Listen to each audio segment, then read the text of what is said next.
This is Support is Sexy, episode 153, with media icon Kierna Mayo.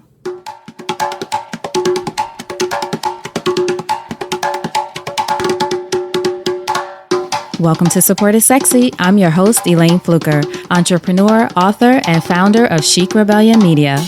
5 days a week, Monday through Friday, I interview inspiring women entrepreneurs who share their wins and their lessons to help you take your business and your life to the next level and create something sexy. Here we go.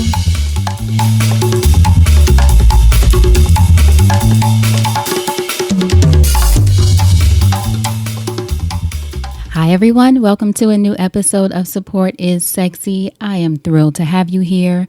You know, it just would not be the same without you. And today I am again giddy. You know, I get giddy about a lot of our guests. I have, what's funny, I was thinking of a title.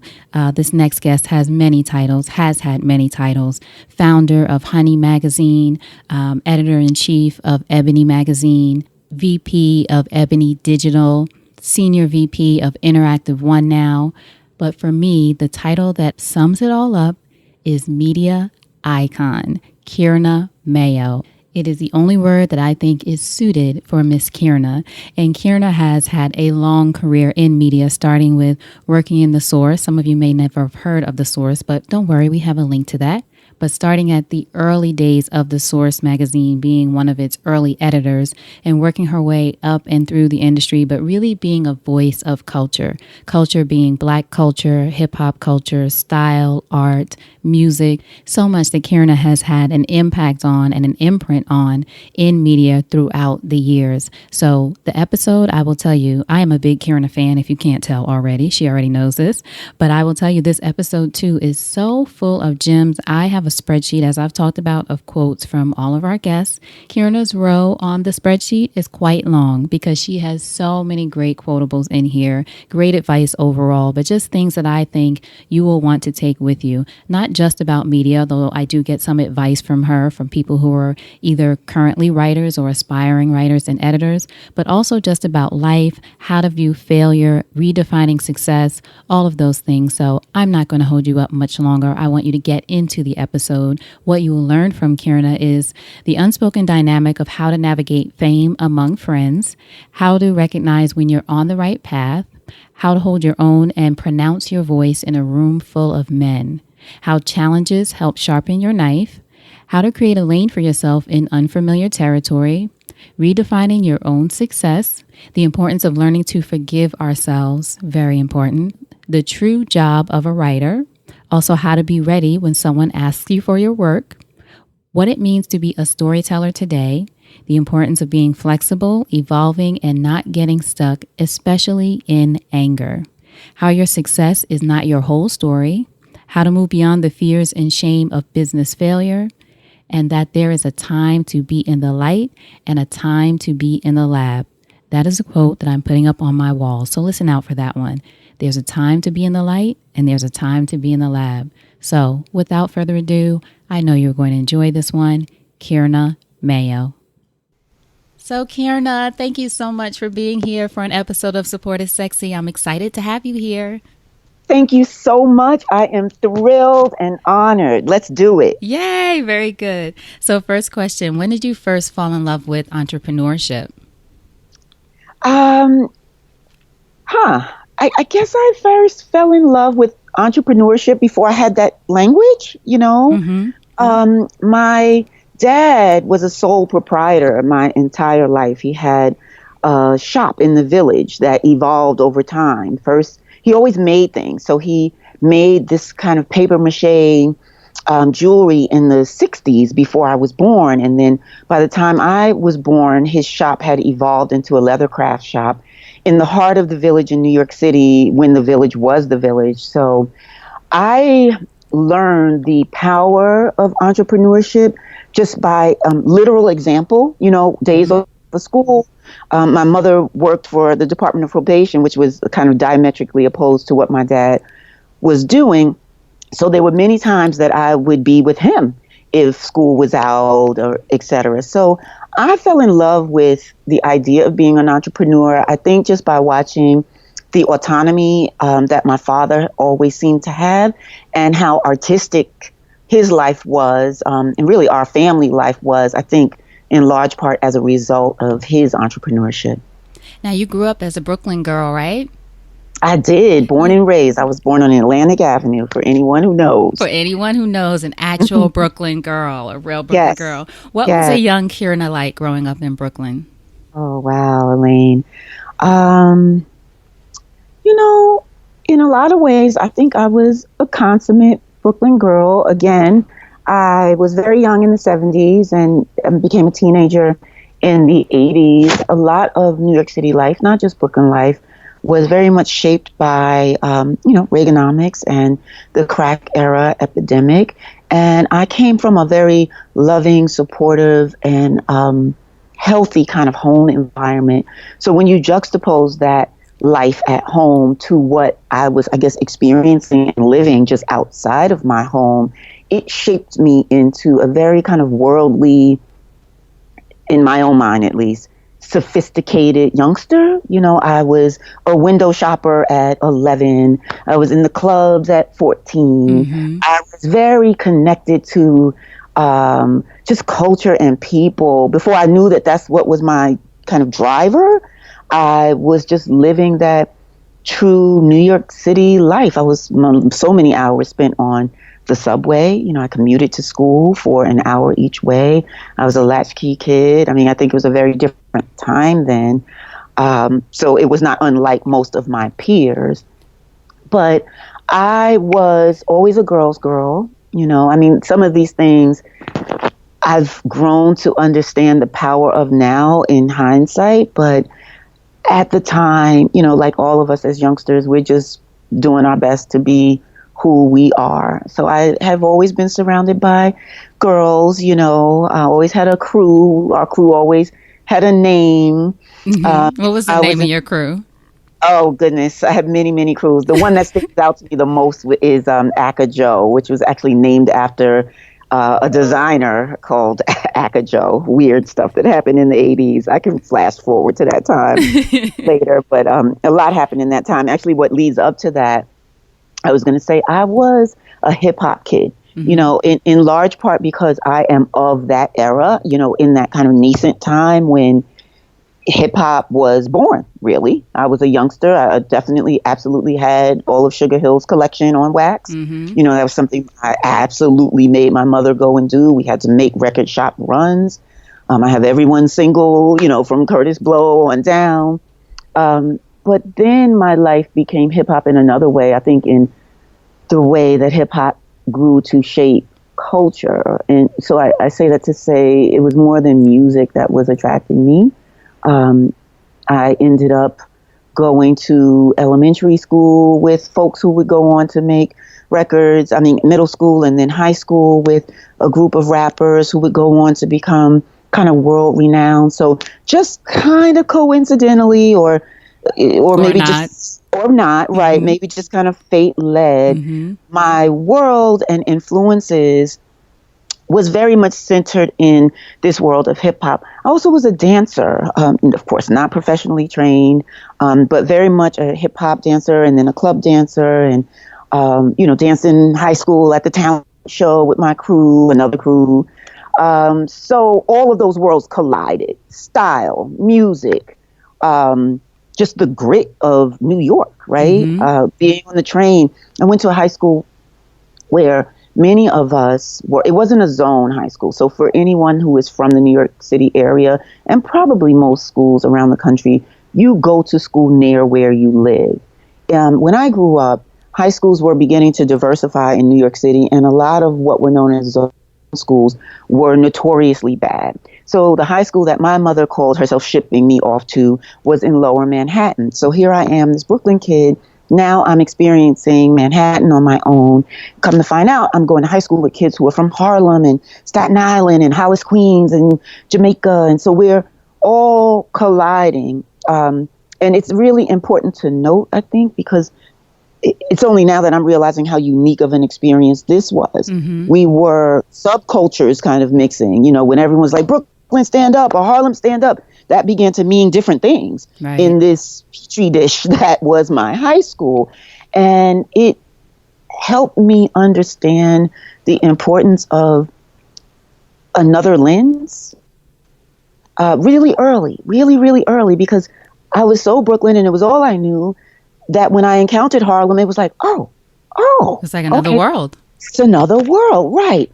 And now I'm on the Staten Island ferry, going to hang out with my girl Kimberly, and seeing the Force MDs on the ferry singing. And so there were lots of moments for me that were about awakenings very early on, and I began to collect stories and collect these mini awakenings and strung them together really to formulate my formula for the rest of my life. Where was high school? You said it was. Yes, excuse me.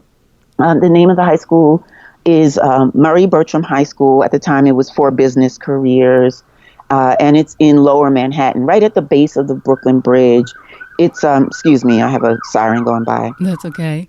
It's New York. New Hello, York life, Brooklyn. exactly. Hello, hello, hello. It now is a very low performing school, ironically, but at the time, it was one of New York's better schools, and just was a really exciting place to be in the late 80s, as hip hop is beginning to become this thing that's exported on a national stage and then international stage. And who are some of the people that you mentioned that you went to school with who have now become these sort of legends in hip hop, which of course you didn't know then, right? Oh, of course not. And they didn't either. Right. I tell this story a lot. It feels really weird. But so the Jungle Brothers, they were a big part of my kind of high school career. They always performed in the high school talent shows as the Jungle Brothers, and then A Tribe Called Quest. Most of the members of A Tribe Called Quest went to, or two of the members of a Tribe Called Quest went to my high school, and there were just lots of other lesser known groups that were there that began to be in studios. So. Red Alert is the uncle of Mike G, who is one of the founders of the Jungle Brothers, who in the 80s was a big group. And, if you know anything about 80s hip hop and how it becomes 90s hip hop, you understand the native tongues, and you know that there is no native tongues without the foundational beginnings of the Jungle Brothers. And Mike and Red Alert, who was the premier DJ in New York City, disc jockey, were related. And so Mike had a lot of access to things that other city kids just typically didn't. And I believe that he was really instrumental in kind of sharing his world with all of the other kids who wanted to be rappers, DJs, dancers, graph artists, etc., and gave them real access at a time before the machine that would become this multi-billion-dollar industry had really shaped itself. So excuse me. So that was a deal. And of course, Q-Tip, who today is still one of my besties, was just my heart in high school. So having that kind of friendship, which then evolves into him becoming, a real international star, certainly throughout the early 90s, and having that kind of alignment in my own life and being able to witness again stories and witness other people's entree and access into worlds was really an important part of me following my dreams and becoming who I am today. So let's talk about your dreams and the things that you had at that time. Did witnessing all of that, I would imagine seeing it all of the cultures coming together and the different experiences and collecting those stories, at what point did it influence you in the way that you felt that you wanted to tell these stories or share these stories in some way as a writer and later as an editor? Right. I would say it really came together for me in college. Just really at the advent of A Tribe Called Quest, they're doing their thing and Tip is in the studio. And, ironically, back then it was really hard to watch friends who were your actual friends become real stars, because then you had to share them. And of course, there's a changing dynamic, and I don't know anyone famous. And now one of my closest friends is legitimately that. So it was Nobody talks about that. That's interesting.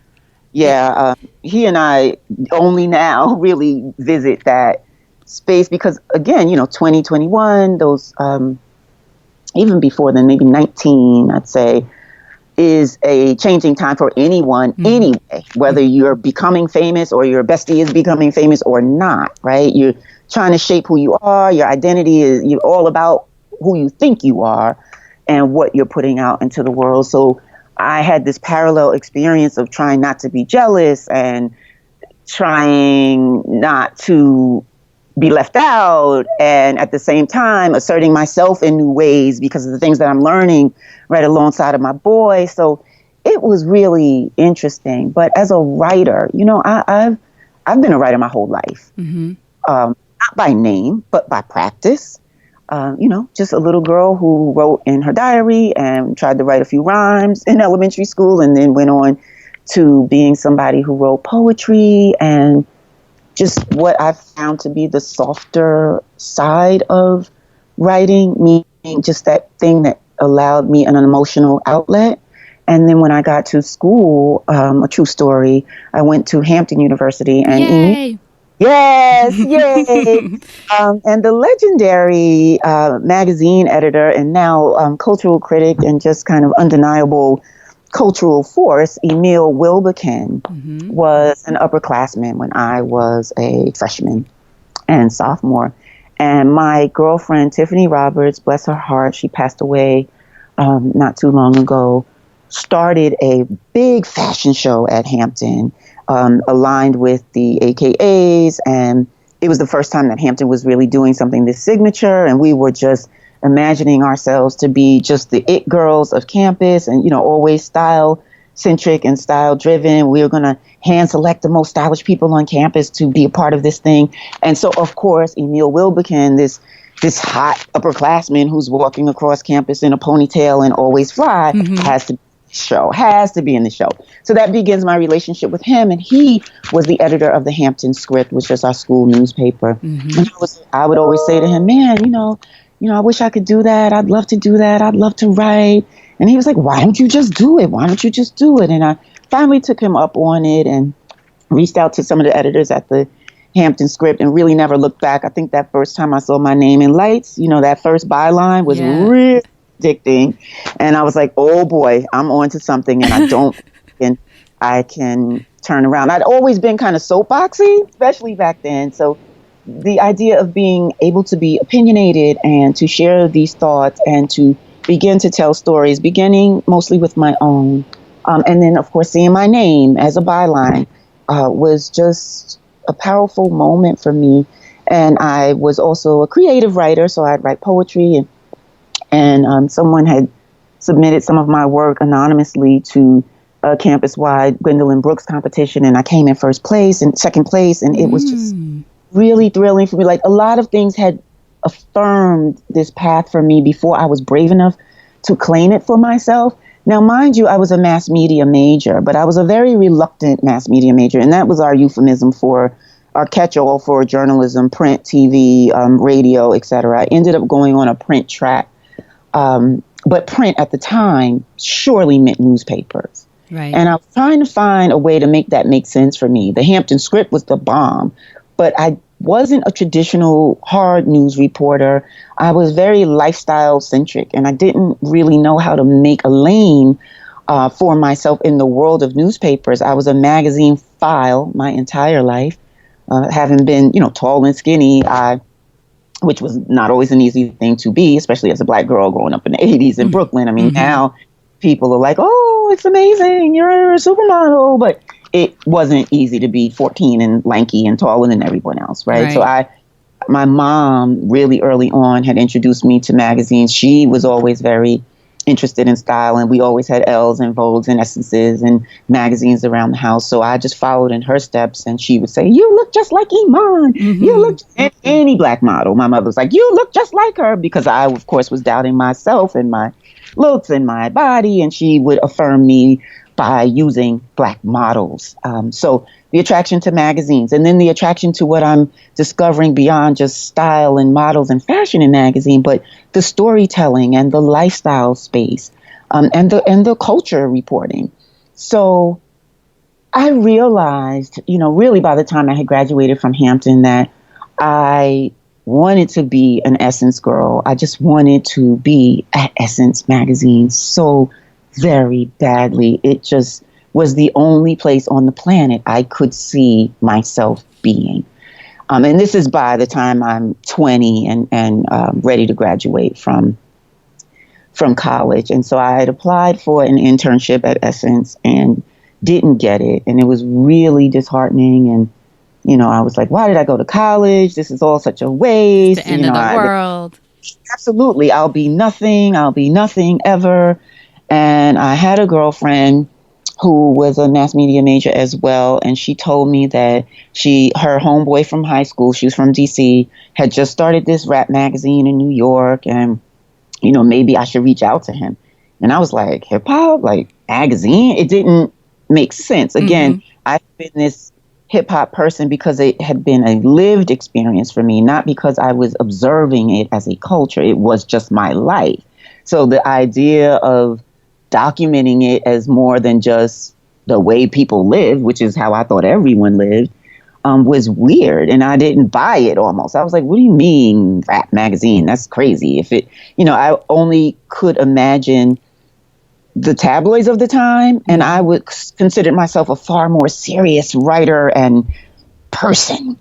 So long story short, I reach out to him, and it begins the beginning of my career. I started off literally as the assistant to the publisher in an unpaid role that quickly evolved to me being on the editorial side once people realized that this girl absolutely needs a platform and she is not going to be good at getting coffee for very long. Right. That's not going to work. And that magazine was the source, right? Yes, right. So that magazine was the source. I'm sorry, I didn't tell that part. No, that's okay.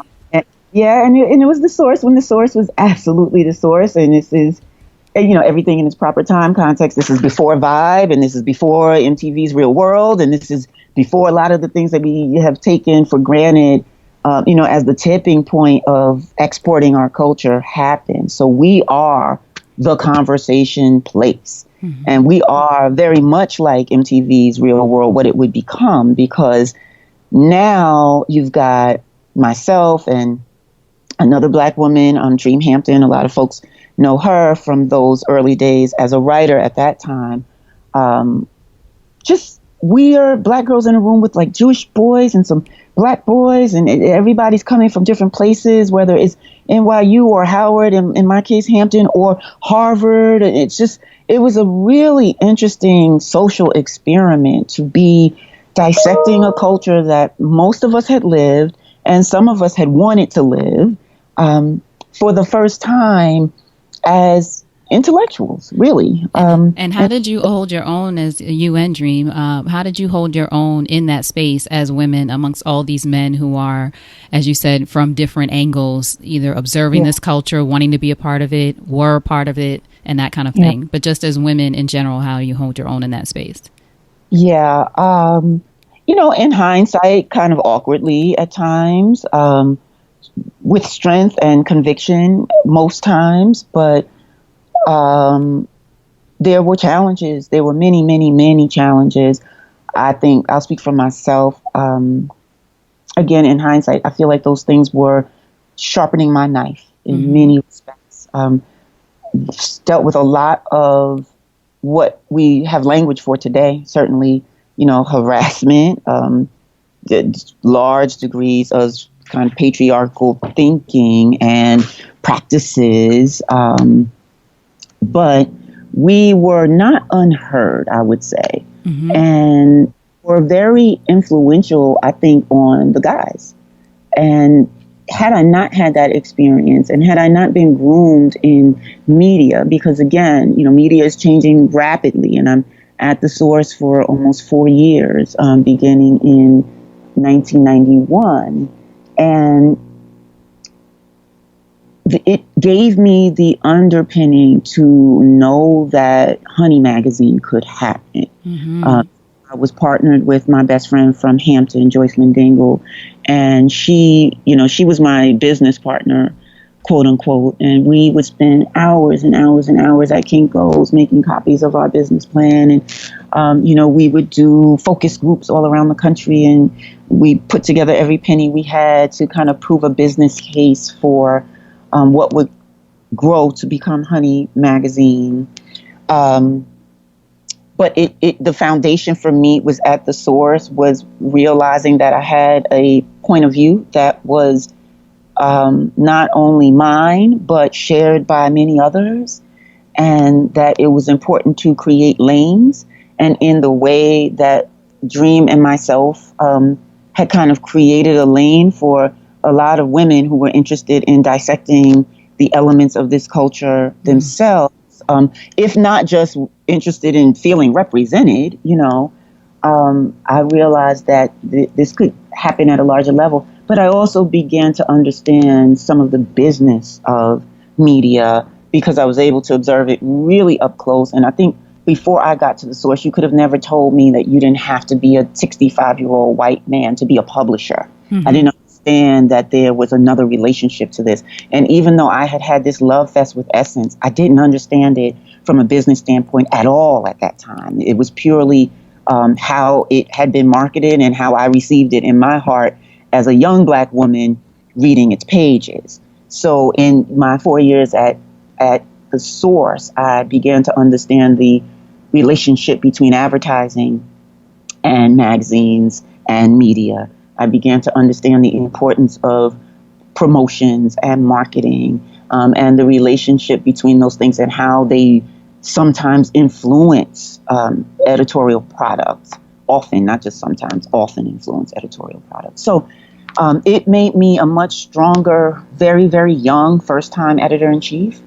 So it wasn't just that I became the editor-in-chief of Honey because I had a vision that was purely editorial based. I also knew that there were seeds here to potentially make a lot of money. Right. Do you feel like, too, I just know, at least up to this part of your journey, it seems like you have in many ways sort of moved forward and felt your way.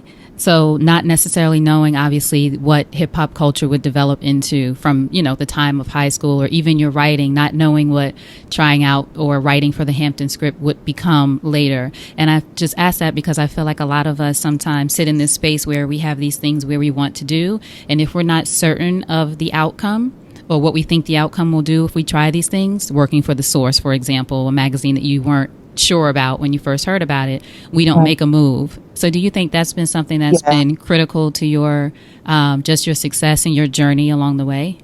Oh, Elayne, absolutely. I mean, not just critical, it is the story. And, for a long time, when I did reach a certain level of professional success, I had some shame around the fact that my trajectory was so non-traditional, if you will. And I would compare myself to people who I felt had a plan that they lived out verbatim. You know how, especially when you're a very young woman, you're like, by 25, I'll do this. And by 30, I have this. And you have your checklist. And I knew many people who were living as close to their checklist as one could. But that had never been my truth. And I think had I forced myself into a box, I would have never discovered what I know now, which is that I don't know what tomorrow holds for me. I do have some ideas about how I'd like tomorrow to be shaped, but I know enough now. I'm clearly wise enough to understand that there is no telling, and I'm good with that. Because this is a faith walk. For a lot of Black women, the notion of success will have to be defined by you. There is no catch-all definition of success that works for everyone. And if you try to force your circle into someone else's square, you will get sick, you will have breakdowns, you will not be successful. You will be a facsimile of something else and never have tapped into what Iyanla in her first book called The Power Within. That's right. And I am somebody who now at this age, it's crazy because I hear myself talking and I hear the influence of Iyanla and Susan and all of these greats who really shaped me, not just as a writer and a thinker, but as a spirit-led person. And I don't mean this to sound religious at all, because I am not religious at all, but I do believe that there's something greater at play, and that allows us inherent flexibility. And it allows us to forgive ourselves time and time again if we're willing to. And I'm somebody who, that's a big part of my journey, like learning to forgive myself for this misstep or for that inaction or for that time I was lazy or for the email I didn't return or whatever.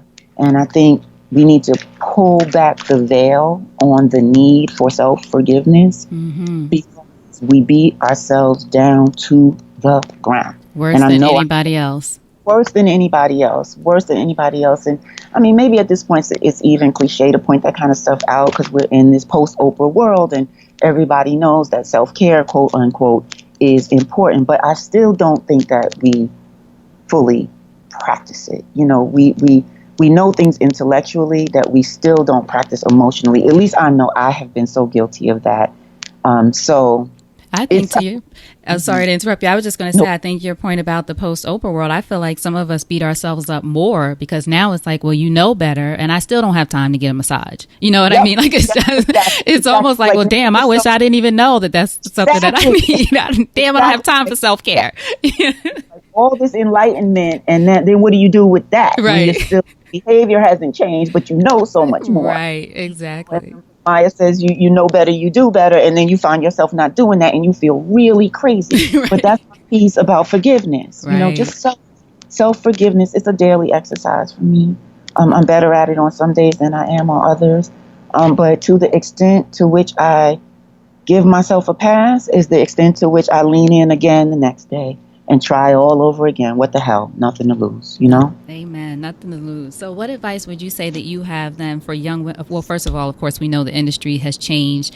It changes every day now as far as media. You know, we've both been in it for a long time. It just seems like every day is something new and it's faster and faster. But what advice would you say that is sort of, I guess, evergreen advice for young women who are aspiring writers and editors today? Well, one of my professors said something to me at Hampton that really stuck with me.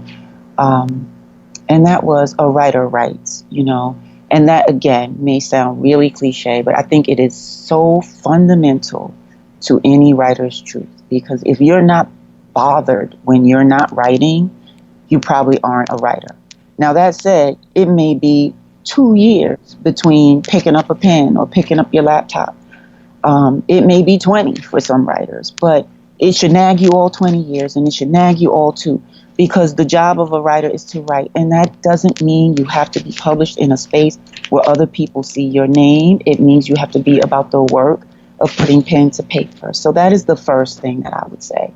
If you're waiting for permission to write, ask yourself if you're really serious about being a writer, because the writing comes first. The opportunities come after that. The praise comes later.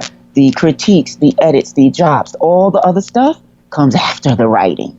You're not a writer in theory. You're a writer in practice or not, full stop, right? And I'm saying this as somebody who hasn't had a proper byline in a few years, I'm ready to say. So that's the first piece. The other thing is to stay present.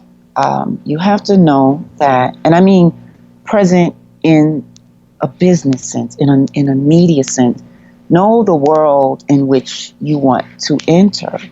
It really kills me when I hear from people who say they want one thing, whether it's entree into media or not, but they say they want to be in a world that they then seem so ignorant about, you know, and it's like there are no excuses today. Like, I just don't really even make space for somebody who comes across to me as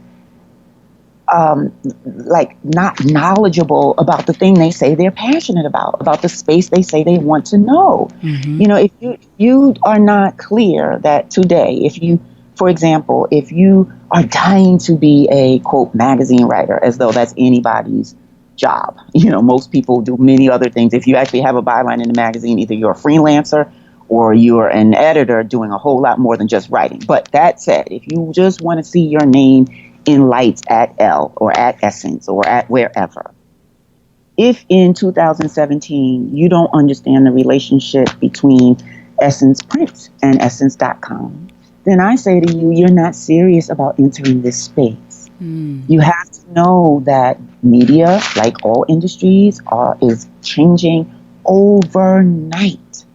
And of course, you're going to know more once you're in the game, but there's no excuse for not being a keen observer. And a lot of people just think they can have a fantasy of being something or doing something. And again, this really applies across the board, whatever your dream is. But then they don't do the work to be knowledgeable. And, you know, the University of YouTube is real. Mm-hmm. A Google PhD can be yours too. Right. You know, like it's access to so much information. Yes, yes, yes, yes, yes. So don't be ignorant. Be knowledgeable. Be smart. Be smart, and lead with that. You know, make decisions that feel good for you, but also seem like they make sense in the world, the space you want to be in. So I guess, you know, that's my kind of business advice for writers and for media people. You know, today's folks, I work a lot with millennials, and I'm very grateful to millennials, quite frankly. Hear a lot of people my age kind of begrudge a generation, an entire generation. I've never really been that person. For one, I'm too youth-centric myself in terms of my own personal spirit, but also, you know, I was a millennial before millennials, and that's real. So I don't even play that. I don't even let take the space from me like that. I'm like, okay, I created millennials. I gave birth to all of you. Right. But I think it is important to learn from people who are coming up behind you and understanding, like using millennials specifically to say that you guys are inheriting a world that gives you so much personal access and opportunity that others didn't have. You know, when I was at the source, when Dream was at the source, and when, you know, all of the guys that became well known for this or that came out of that early hip hop, so-called hip hop journalism movement, there were no blogs. There was no place else to really be discovered. And we would get letters, handwritten, typed letters, just actual physical letters by the hundreds from aspiring folks just like us. And it wasn't lost on me even then how rare the opportunity was, like how blessed we were to be so singular when there were clearly thousands of other people who wanted to walk this same walk. But now today, you can. Like, the democracy of the internet means that you don't have to be a Brooklyn girl who grew. You don't have to wait for the stroke of luck, for the lightning strike to happen. You can kind of institute that yourself, you know, by carving your way through this social media space, through any number of outlets now that make space for intelligent thinkers and writers. And you know yourself what cream looks like online, because we're all bombarded with, you know, more stuff than we can even take in, which to me is my theory about why the cream always rises. Like, make yourself good, sharpen your own knife, and utilize every possible avenue available to you, because you really don't have to have the same complete stroke of luck that I had to have, at least to say that you are somebody who takes writing seriously. And not to name drop, but my baby and heart and star, Jamila Lemieux, is a Black woman writer and millennial feminist, and, you know, very established person in the world of certainly Black media, but Black social media as well. And she's somebody who I met through her work. So I have to tell that story.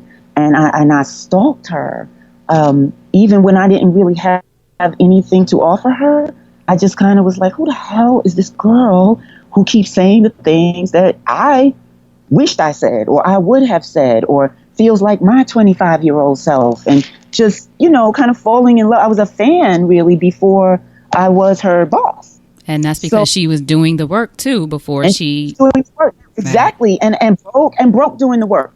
You know what I mean? So that is to know. Now, again, the world, because it changes so much, I think from 6 years ago when Jamila makes her entree into this space, at least professionally, is a very different time today. You know, it's not to say that everybody who has a blog is going to be discovered by their boss to be, but you certainly can have a collection of clips that you're proud of that you can show when I ask you for it, even if I haven't discovered it on my own. You know, if I say to you, send me a clip, and you have to say you'll get back to me, that's a red flag. Right. Like you're not working right now. You're not doing the You're work. not doing the work right now. And then the other thing is to understand that media is more than just writing, and storytelling today is so much more than just the written word. I fret that we have moved so far away from the written word that folks aren't really exercising skillful writing and aren't learning some of the fundamentals about skillful writing and poignant writing because there's so many other ways to tell stories. Now, those stories are no less important, but I think that fundamentals will always be fundamentals. A classic is always a classic is always a classic. Mm-hmm. You know, there's a reason Before I Let Go is still the song that closes out the Black Party. Right. Exactly. Right? That's like, so what works at one point probably is going to work in the future. So, you know, knowing how to be good at writing is a fundamental communication skill.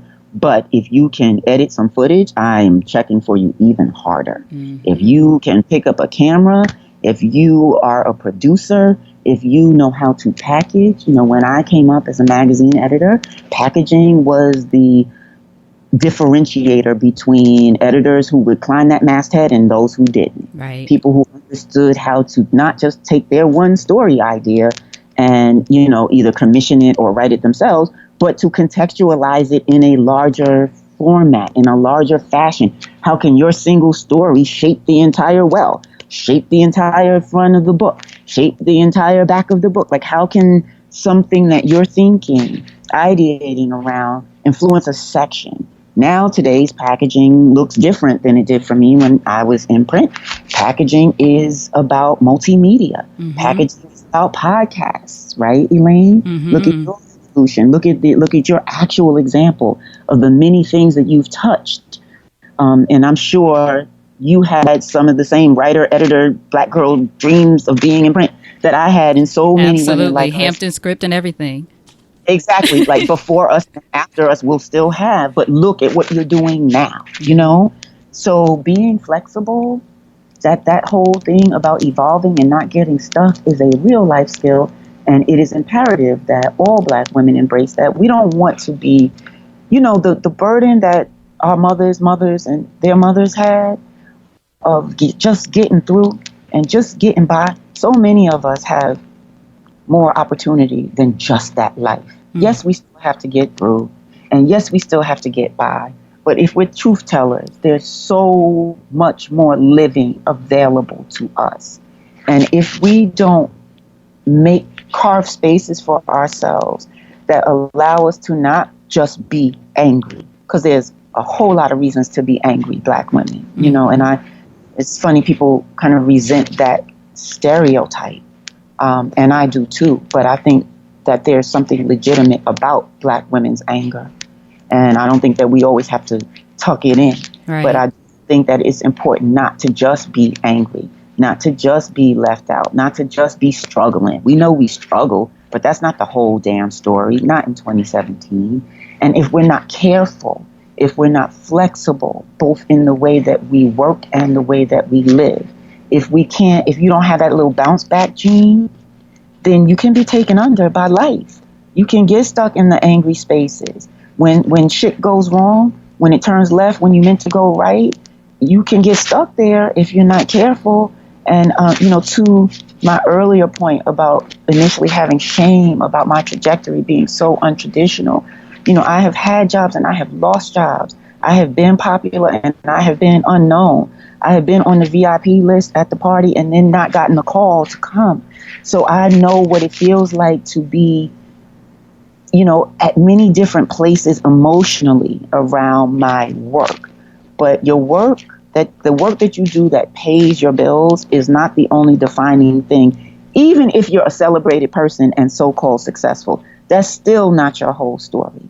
But being able to survive the death of friends like I did, or being able to survive an abusive marriage like I did, or being able to survive, a disheartening professional relationship when everything should be all good, and when what everyone sees from the outside is glory and what you're living is hell, like I did.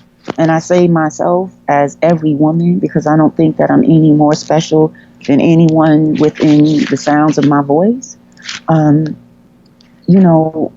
I really think it's about tenacity. I just think that that is the Black woman's key to success. It is about survival, and recognizing that you can do this. Like, you are not here because you can't. You are here because you can. And we're gonna get through this Trump shit, and we're gonna get through it. Yes, we will. Yes, we will. Absolutely. Yes, All right. So I was going to ask you, speaking about, I know we only have a little bit of time left, so I want to be respectful of your time. But one thing I wanted to ask you about, I think the last time I saw you, I showed you my honey hat.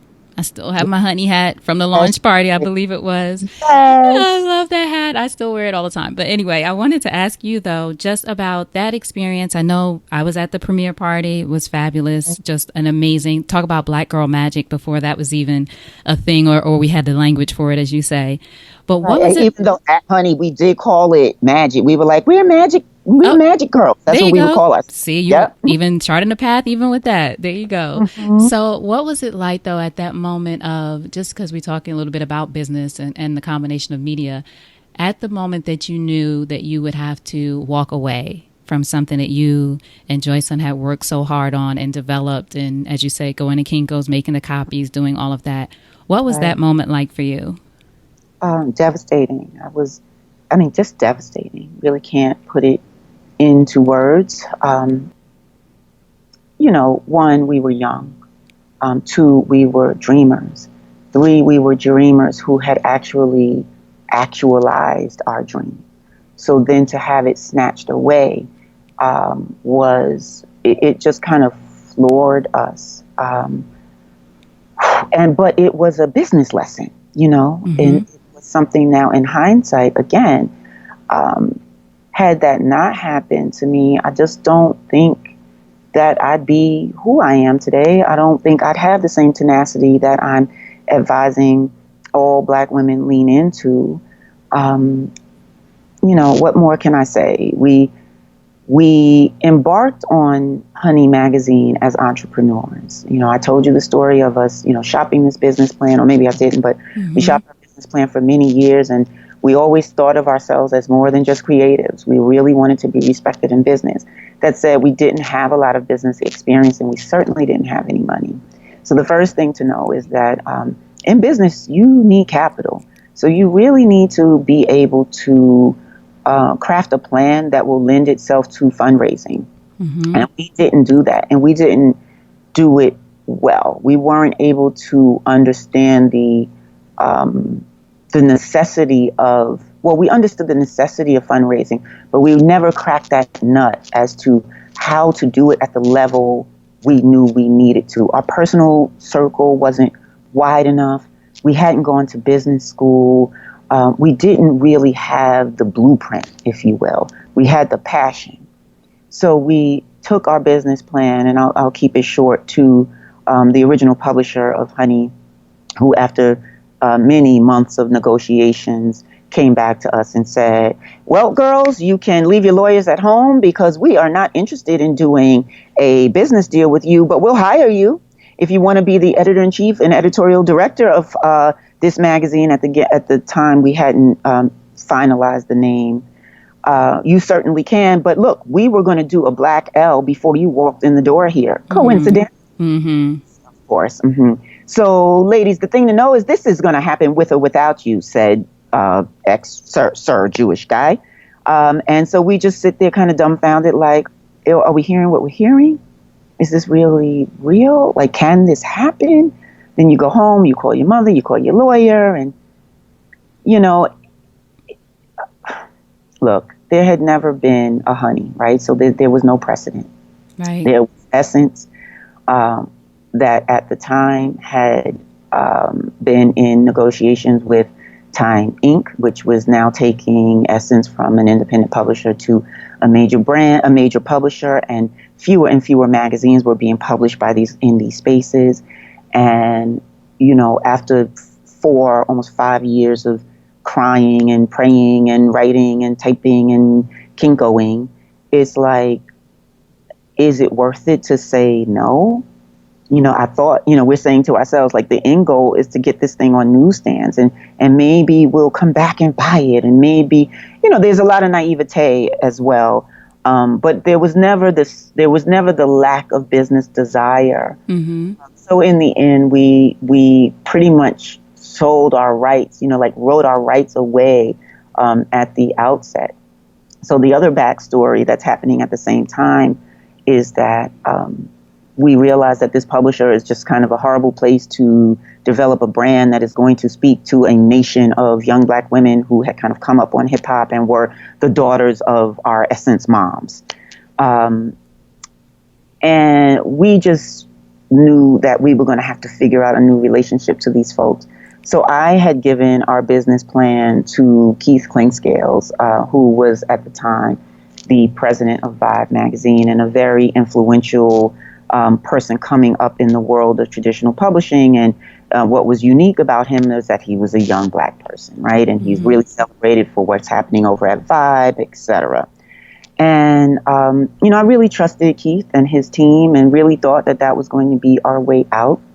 Come to find out, Keith had his own sights set on honey, and he was developing his own business as a publisher and as a person who understood how media worked, how it was bought and sold, not the content piece, because I think what revealed itself very early on with Keith and many other hands that touch not just honey, but folks who think that they can just switch editors and switch folk because it doesn't matter and all content creators are created equal, et cetera. They don't understand the magic making side. Mm-hmm.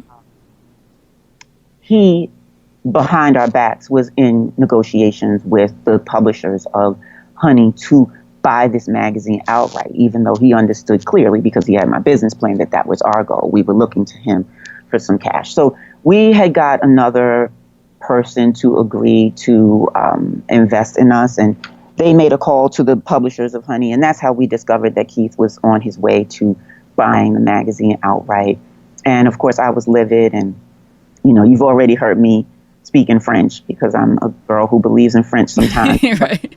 But my French was through the roof. Mm-hmm. And at the time I had absolutely no filter and was so hurt and devastated. And, there was no such thing as being politically correct in this context, because you were taking the only child at that point that I had ever had away from me. Deliberately. Yeah, deliberately. So it was a volatile situation, at which point, I believe that it was his intention and his company's intention to hire us, much like the last group of men. We were going to trade our Jewish male bosses for our Black male bosses. Again, just relegating us to the sideline.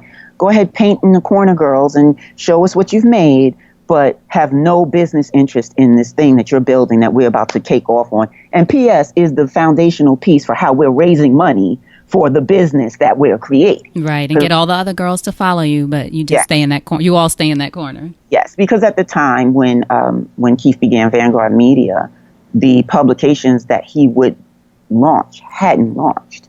So when he emerged into Savoy, what was his other piece? Didn't he have one other magazine? Anyway, the point was, I know in my heart that as they peddled their dream for their company, they were talking about this asset that they were very close to acquiring. So business, right? And it just, all these years later, it still hurts to know that could happen. And I often wonder what would have happened if we were cut in on the business, and if I didn't have to curse Keith and his boys out and break up in that cold way and walk away cold from the magazine. But hey, look, just as quickly as that happened, we got a call from the legendary George Jackson, who was one of the producers of New Jack City and just a truly amazing business creative who just fell in love with us, fell in love with what we were doing at Honey, and at the time was in talks with us to develop honey.com, which, who knew what a website could be at that time? And, we saw that as this brand new opportunity.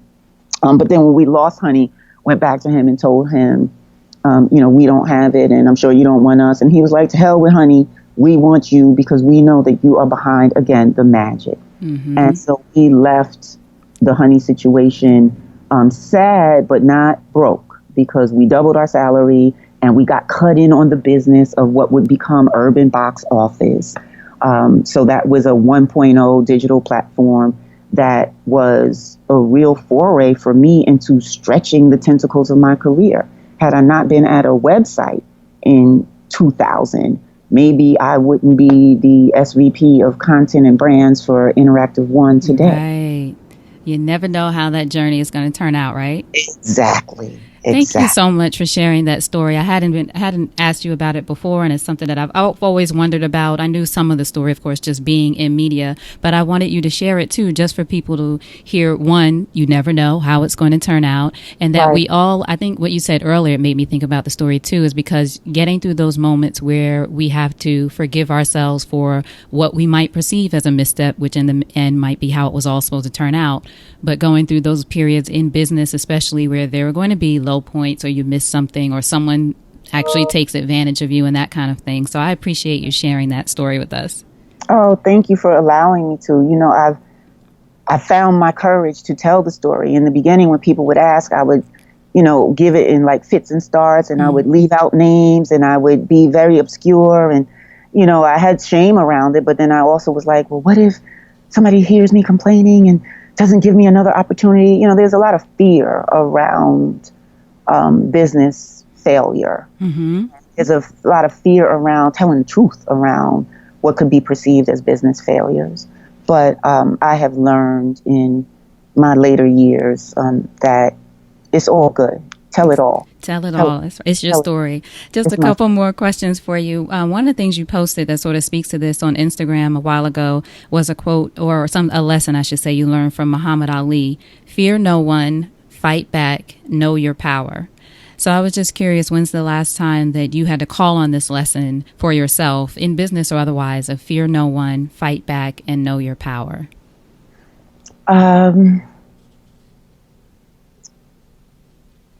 If I'm honest, the last time that I really felt like I had to employ, that brilliant kind of warning and call to action from the great Muhammad Ali, perhaps the most unapologetic figure that has ever lived,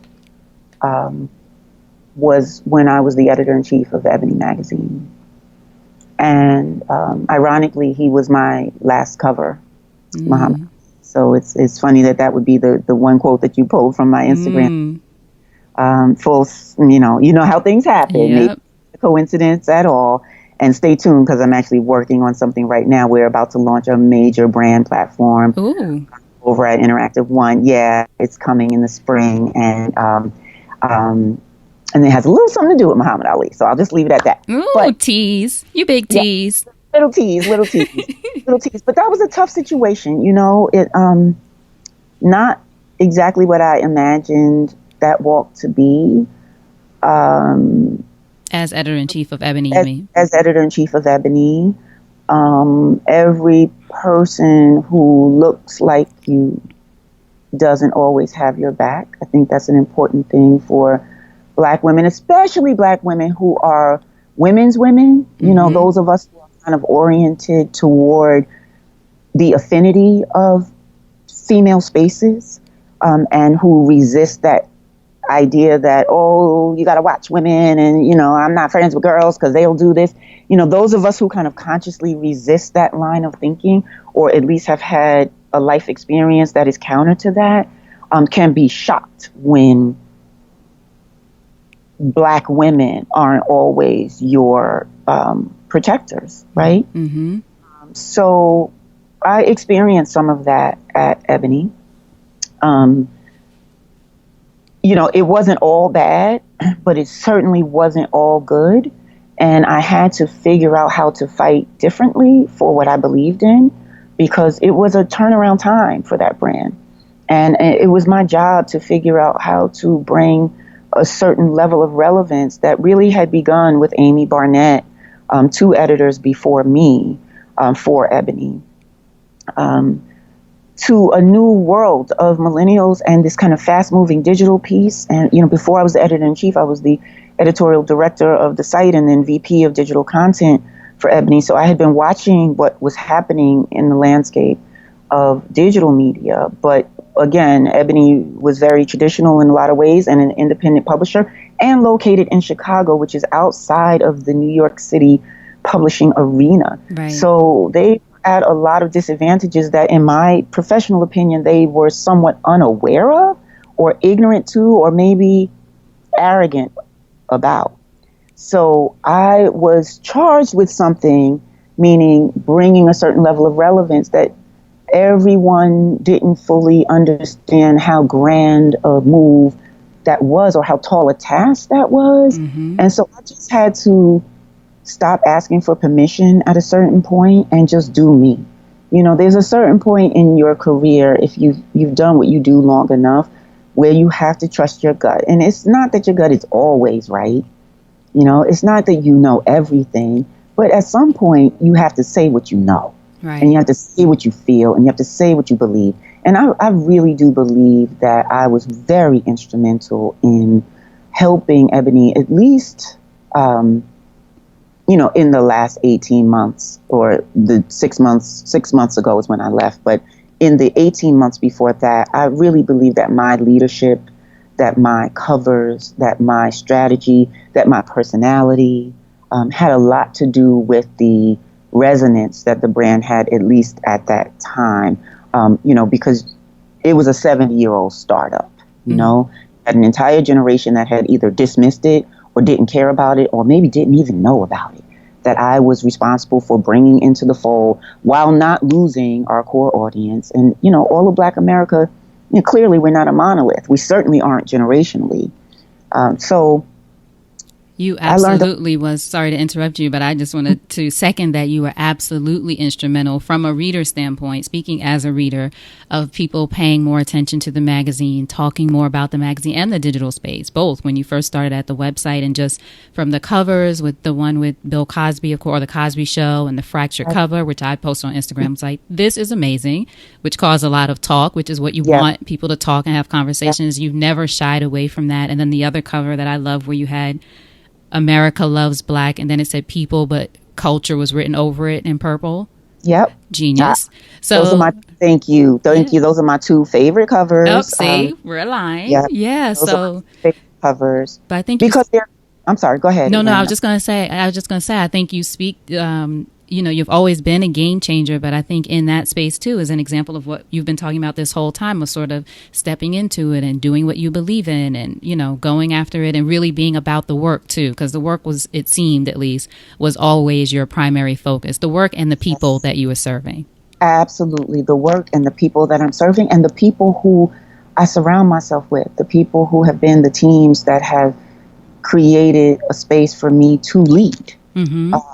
I have had a lot of help. I can be a loner personally, but I've never been a solo player in business or in media. I mean, my story really only is because others are, and I've had a lot of loyal leadership and subordinates that have just lifted me up when I needed to be lifted up or like said, go, go, go, go. Because using those two covers as an example, there wasn't a lot of love necessarily from my higher ups about either one of them initially, and the final execution. It isn't until social media kind of affirms that you're onto something that everyone else is like, oh yeah, you're onto something. Or CNN. Yeah, or CNN, exactly. And look at that. So it kind of brokered a space for me to be on television, on CNN of all places. I've done a little bit of TV here and there over the years, but, I now have a very solid relationship with CNN as one network, and they call on me semi-regularly, and it's a great platform, and it really kind of came from the bravado of my work, which I think we all can be brave in our work. I don't even care if you're driving a bus.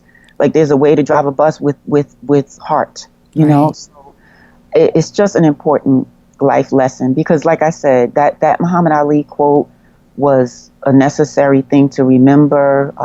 day in and day out. And I didn't remember it day in and day out, but on the days that I did remember it, I did better.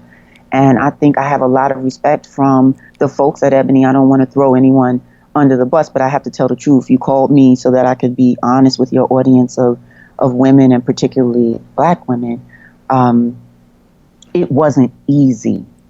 And I think from the outside looking in, folks had presumed that I just arrived, because it's such a legendary publication, and there's only one editor-in-chief of a legendary publication at a time. But I can say that it was a year of my life where I lost weight, not good weight, where I didn't sleep, where I was high strung and stressed out and worried and missing my kids. And, it wasn't always good for me. But in the end, doing the work and leaning and just still, despite it all, trying to be my best self, both to the people and to the profession. And I think it just netted something more for me. I'm really, really excited about where I am now. I've been a little quiet, forward facing to my own personal audience and to my brand audiences, but that's by design. It's because I'm in the lab now, and I know about seasons. There's a time for light and there's a time for the lab. And lab, and we are going to come back out, and I am in a very healthy professional environment now, and I'm supported, and I'm reassured and lifted up. And so for as long as it lasts, that's what it is. And I'm trying to pull as many people I can along the way. I am so happy for you, and I'm going to put that quote on my wall. There's a time for the light and a time for the lab. Yes. I love that. So in closing, Kierna, if you think over your life and career and you had the chance to thank only one person whose support was critical to you personally or professionally, who would that be and what would you say?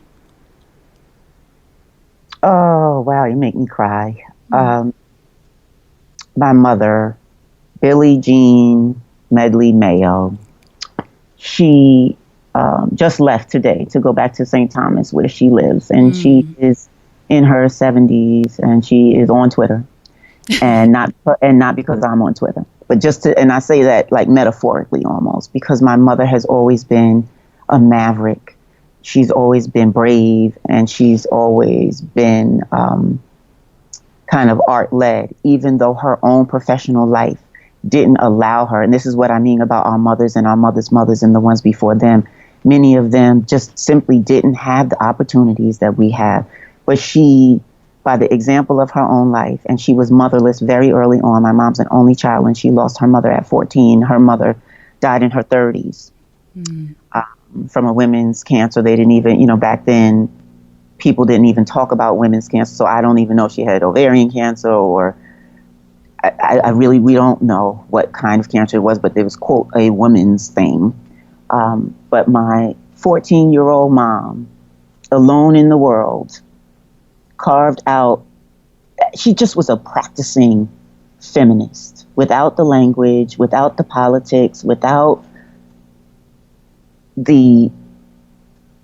what she's given me, like the shepherding.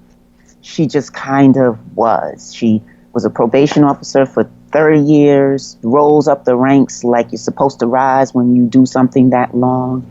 But she stayed fly every single day. And she took me to museums, my sister and myself, and she argued with me and let me argue back.